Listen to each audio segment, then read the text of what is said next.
Assalamualaikum dan selamat datang di channel Jas Film 21, channel yang membahas film India terbaik. Kali ini Bang Jas akan membahas film berjudul Salam Venky. Film ini yang diangkat dari kisah nyata tentang seorang pemain catur muda yang mengidap kelainan langka yang disebut Duchenne muskular. Film ini bergenre drama dan disutradarai oleh Revati. Bagaimanakah kisah selengkapnya? Langsung kita ke alur cerita filmnya.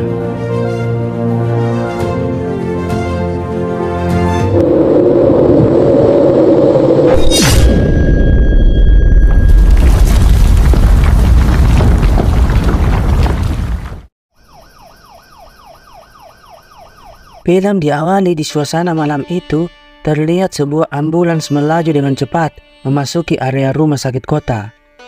Dengan sigap, mereka membawa seorang pria muda bernama Venky yang sedang sekarat. Dari belakang, terlihat seorang wanita yang bernama Sujata yang merupakan ibu dari Venky. Sujata berlari sambil meneteskan air matanya. Ia tak sanggup melihat perjuangan putranya untuk bisa hidup sampai saat ini. Dokter Sekar yang biasa menangani Venky baru saja menuju ke tempat itu. Hingga tak lama kemudian, Dokter Sekar tiba dan langsung mengambil tindakan. Tak lama dari itu, keadaan Venky berangsur membaik hingga membuat Sujata sedikit tenang. Dokter Sekar yang biasa menangani Venky selalu memberikan pertolongan terbaik untuk setiap pasiennya, hingga pasiennya merasa tenang. Kemudian, terlihat Sujata duduk terdiam di depan ruangan putranya. Ia teringat perkataan dokter pertama kali saat putranya menderita distrofi otot sejak masih kecil. Penyakit ini termasuk merupakan penyakit degeneratif, yaitu penyakit yang cenderung memburuk seiring berjalannya waktu. Kondisi ini bisa menyerang saraf, tulang belakang, sendi, dan otak, serta otot Venky. Ini termasuk penyakit langka dan kelainan genetik, hingga dokter memutuskan kalau seluruh tubuhnya akan mati di usia 20 tahun dan belum ditemukan obatnya.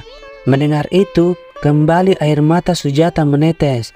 Tapi tak lama kemudian, ia terkejut ketika Prasad, seorang pria hayalan, duduk di sebelah Sujata. Saat itu Sujata mengusirnya, tapi Prasad menolak karena Venky adalah putranya juga. Sehingga pertengkaran pun terjadi. Sujata yang memang wataknya keras tetap ingin Prasad pergi dari tempat itu. Setelah itu, Sujata dihampiri Dokter Sekar.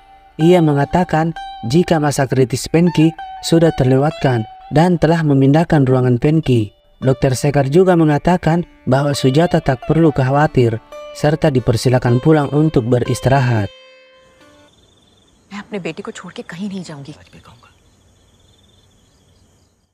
Beberapa waktu berlalu, Venky yang telah berada di ruangan rawatnya selalu membuat semua perawat membantunya untuk bisa kembali ke tempat tidurnya.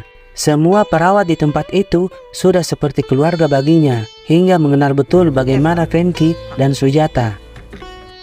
Saat itu, Sujata lagi-lagi termenung, tapi Venky menyadari jika hal itu dikarenakan kematiannya tinggal menghitung hari. Mendengar itu, membuat Sujata bersedih dalam hati.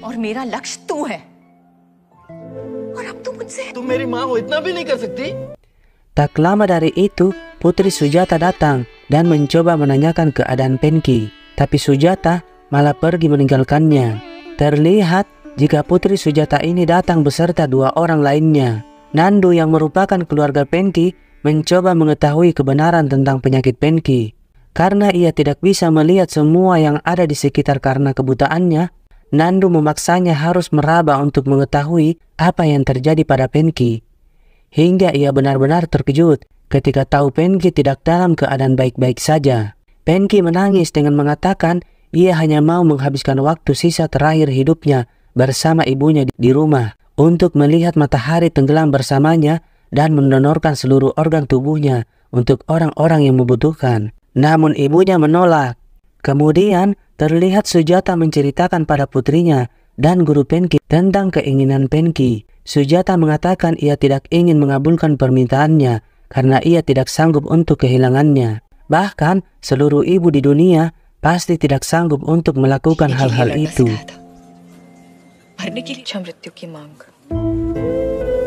Guruji datang untuk menengok Penki. Ia mencoba memberi semangat pada Penki dan juga Sujata.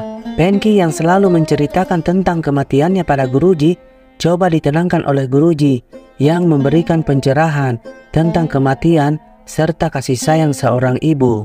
Saat itu Penki pun mulai mengerti dan mulai merindukan ibunya.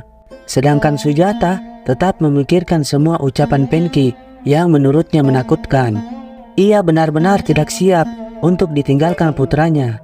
Bahkan saat Penki tertidur, ia pun tidak sanggup melihatnya. Ia takut malaikat bisa mengambil nyawanya kapanpun. Sujata sering menangis seorang diri ketika Penki tidur, dan Sujata ingin pagi lebih cepat datang agar Penki bisa membuka matanya.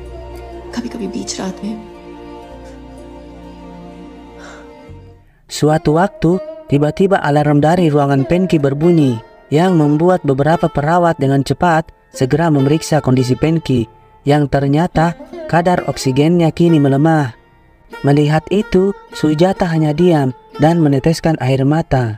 Hingga akhirnya ia segera menghampiri Penki dan memeluknya serta mengatakan akan mengabulkan semua keinginan Penki, termasuk pendonoran semua organ yang diinginkan oleh Penki, asalkan Penki saat itu juga bisa kembali menemaninya.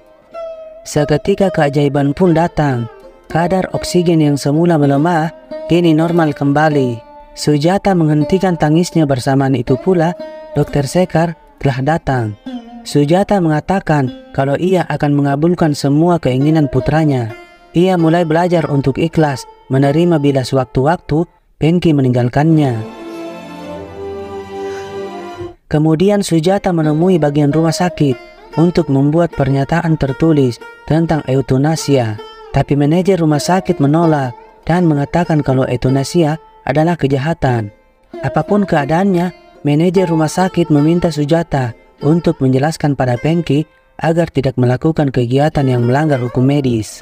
Namun Sujata mencoba membela keinginan putranya dan tidak menganggap itu kejahatan. Akan tetapi, pihak rumah sakit tetap menolak, bahkan ia memiliki aturan tertulisnya. Sujata pun menentang, ia hanya ingin melakukan apapun yang putranya minta dan ia yang akan memperjuangkan itu walaupun melanggar hukum.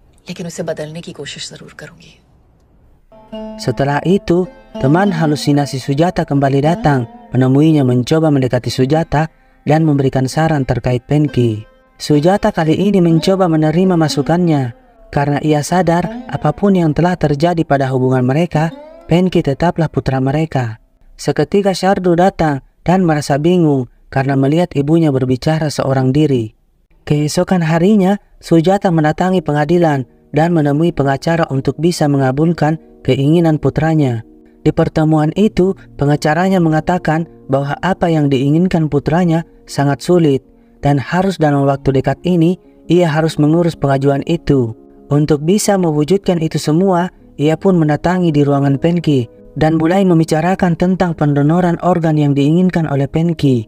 Mendengar hal itu, Penki mengiyakan semua yang dikatakan pengacara tersebut kepadanya. Setelah pertemuan itu, Parpes memberitahu rekannya yang bekerja di stasiun televisi yang bernama Sanjana dan menceritakan semuanya tentang Sujata dan juga Penki.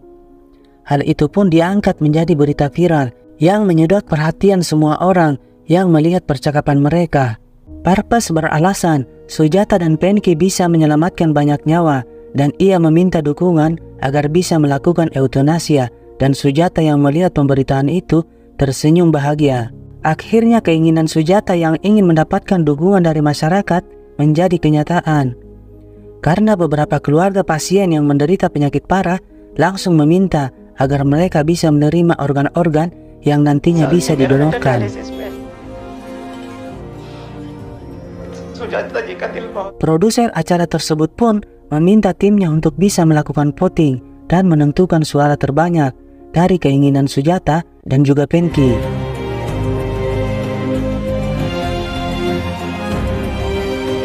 Kemudian di waktu lain, Dr. Sekar memberitahu kondisi Penki saat ini.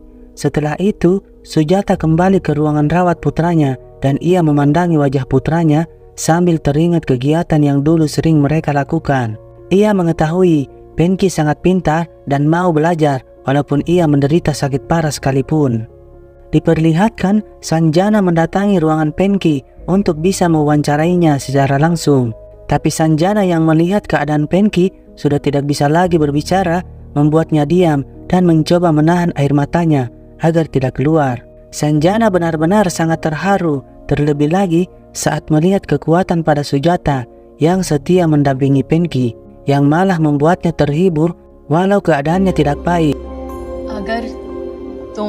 Acara talk show pun diadakan dengan mengundang menteri untuk mendapatkan dukungan kalau euthanasia bisa dilakukan karena mereka mendapatkan polling setuju lebih tinggi dibandingkan polling menolak dari masyarakat.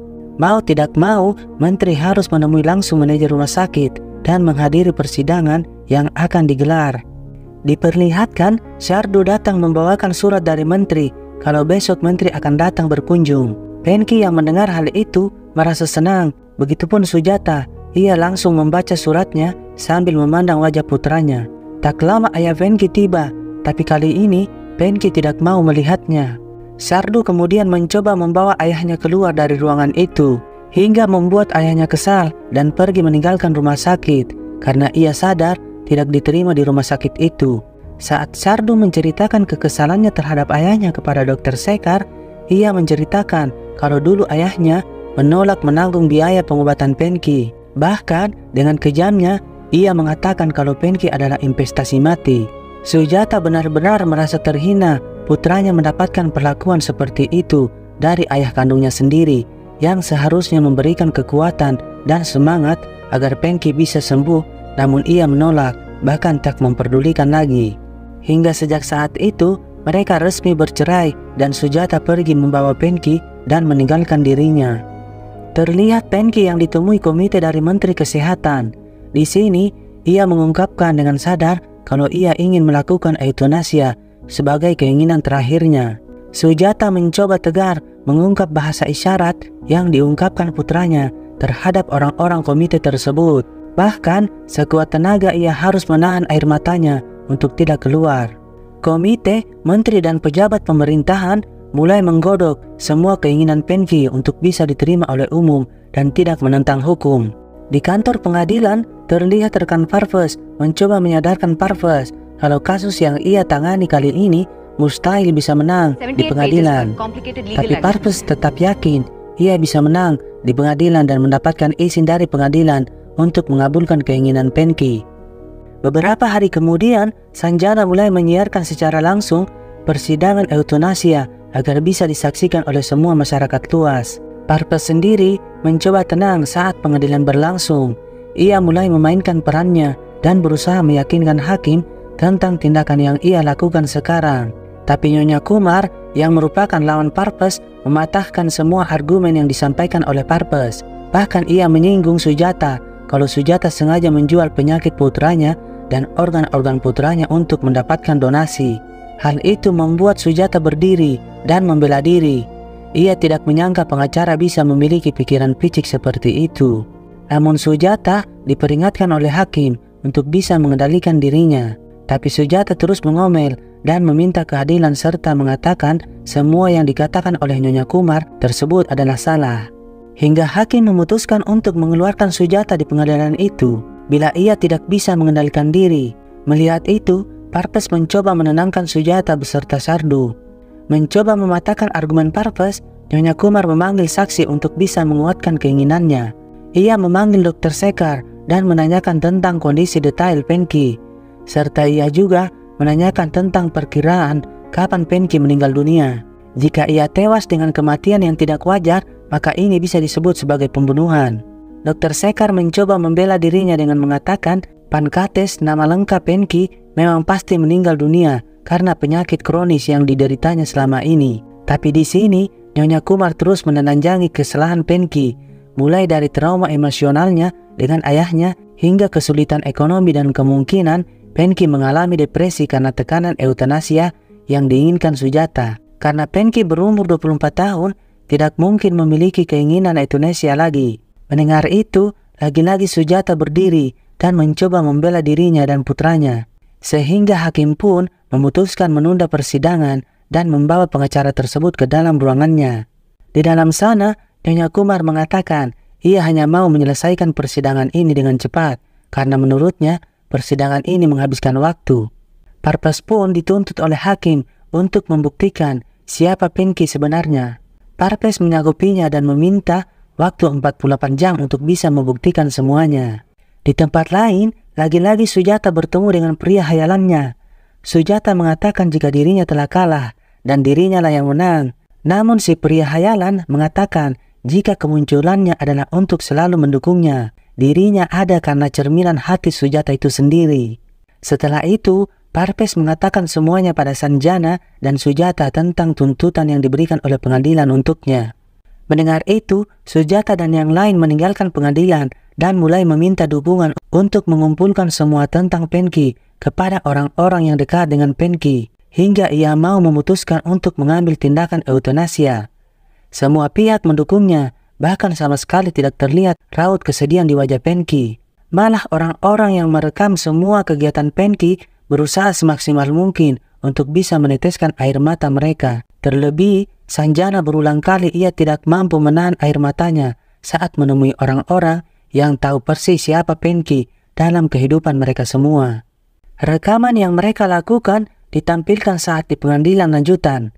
Bahkan semua orang mendukung dan hakim mencoba menahan air matanya untuk tidak menetes. Selanjutnya, Parpes mengatakan dari semua video yang ditampilkan tersebut tidak menunjukkan kalau Penki mengalami depresi. Hingga tak lama dari itu, Penki pun disiarkan secara langsung melalui saluran video call. Sujata berdiri dan mencoba menerjemahkan semua bahasa isyarat yang dikemukakan oleh Penki. Sambil menahan air matanya untuk tidak mengalir, ia mengungkapkan apa yang diungkapkan Penki melalui bahasa isyarat. Si hakim memperhatikan Penki di saluran video call tersebut. Sujata sendiri tak sanggup melihatnya, bahkan menunduk untuk bisa menahan air matanya untuk tidak jatuh. Semua yang hadir dalam persidangan tersebut menahan haru dan menahan air mata mereka untuk tidak jatuh. Terlebih saat Penki mengungkapkan jika ia tidak ingin mati dan ia ingin tetap bertahan, tapi ia sadar ia tidak mampu melawan keganasan penyakitnya, hingga ia yakin di kehidupan selanjutnya melalui orang lain yang menerima organ-organnya ia bisa hidup kembali dan mewujudkan mimpinya bisa berlari dan membuat orang lain bahagia. Si hakim mencoba mengendalikan diri dan meminta jaksa penuntut Nyonya Kumar untuk meminta mengatakan pendapatnya. Nyonya Kumar pun berdiri dan ia menyatakan mundur dari kasus ini tanpa berbicara panjang lebar. Hingga hakim mengambil keputusan untuk memberitahu hasil dari sidang kali ini di esok hari, tepat pukul 11 pagi. Setelah itu, hakim pergi meninggalkan persidangan. Singkat waktu, terlihat Sujata yang membersihkan tubuh Penki. Sujata mencoba kembali menahan tangis ketika Penki meminta izinnya untuk pergi. Sesaat kemudian, Sujata tersadar dan meminta Penki untuk bisa bertahan dan tetap menemaninya. Namun lagi-lagi, Penki memberi isyarat apa yang akan terjadi setelah ia meninggal dunia.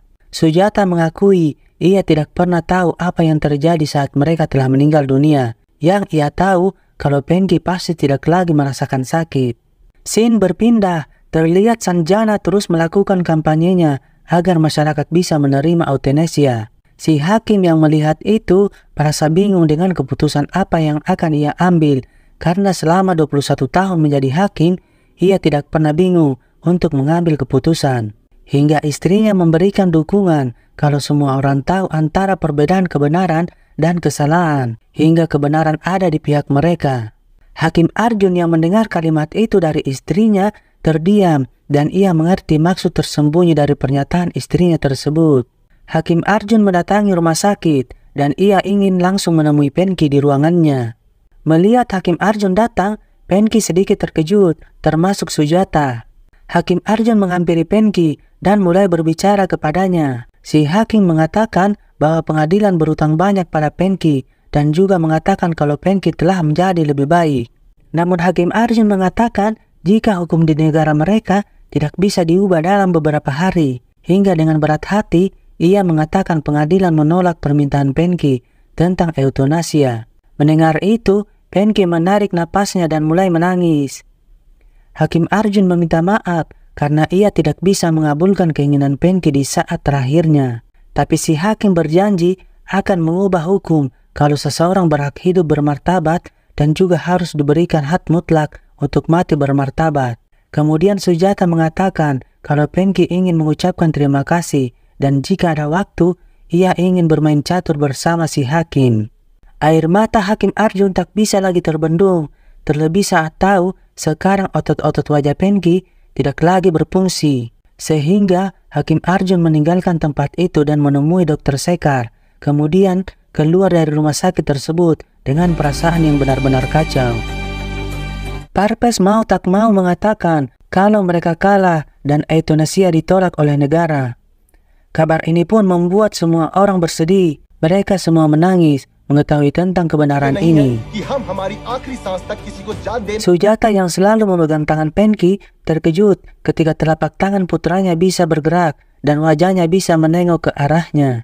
Kali ini ia meminta Sujata untuk menyanyi, tapi Sujata menolaknya hingga membuatnya terus memohon. Sujata pun kembali menangis ketika tahu Penki telah dijemput oleh teman halusinasinya.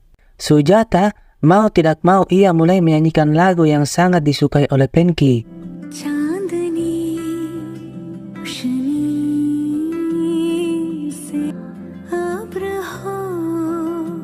Hingga tak lama kemudian, Nandu dan Sardu tiba di ruangan itu, disusul oleh Dr. Sekar dan Suster Clara yang tahu kesehatan Penki benar-benar telah menurun.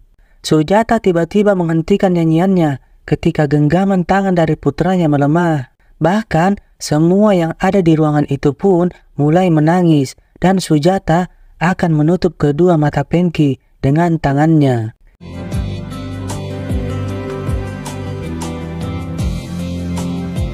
Beberapa waktu kemudian, Nandu yang tidak bisa melihat, kini bisa melihat bagaimana indahnya dunia ini melalui kedua bola mata yang telah diberikan oleh Penki untuknya.